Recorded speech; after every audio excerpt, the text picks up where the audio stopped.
Welcome, everyone, to Catholic Sunday Scriptures in Context. This is a ministry of the Augustinian Order, as well as St. Paul and St. Augustine parishes in Philadelphia. Today we are focusing on the 31st Sunday in Ordinary Time. Our first reading is from the book of Deuteronomy. This book was considered the lost book. It was discovered and led to a great reform under one of the kings who's considered the greatest among the kings, King Josiah. Previously, the laws had been ignored by both the kings and the higher people as well as the priesthood. And a lot of this was brought about because the kings had married many foreigners in treaty negotiations, and they brought their gods with them. And there was rampant worship of multiple gods, not just the God of Israel, known as Yahweh, but sometimes people hedged their bets and prayed to or worshiped these other gods. The scroll included the piece that we have as today's first reading. And this probably came from the northern kingdom when it was defeated by the Assyrians. The scrolls were taken to Jerusalem for protection, and this scroll actually probably laid around for maybe 100 years before it was discovered, and it led to that reform that I just spoke of under King Josiah. And this prayer is known as the Shema, which is the Hebrew word for hear, which is the first word of the prayer.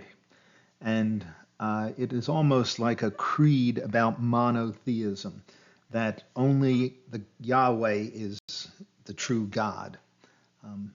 So, hear, O Israel, the Lord is our God, the Lord alone.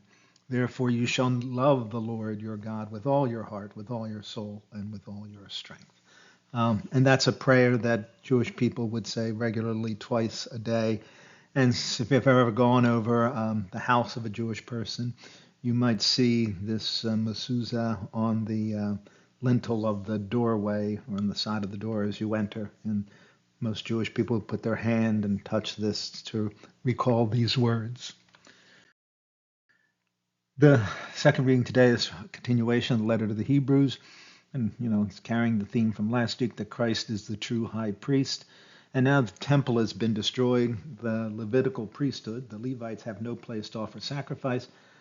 But according to the author of the letter to the Hebrews, that's not a problem because Jesus is the perfect high priest who has offered the one sacrifice that redeems humanity. And his priesthood is forever. And all of this because Jesus is perfect. He that once offered himself and has been made perfect forever. And our gospel is from Mark. So at this point in the scriptures, Jesus has already triumphantly entered Jerusalem, just like Palm Sunday. He teaches in the temple area, and the leaders of the Jewish people are starting to feel threatened by him because crowds are gathering around him in Jerusalem in the temple area. Right before this, he addressed the issue of resurrection, which was a dividing line between the Pharisees, who believed in resurrection, and the Sadducees, who didn't believe. So here, one of the Pharisees comes up to ask him this question, what is the greatest of the laws? And he cites the Shema, and then he adds the words of Leviticus, which combines love of neighbor with love of God.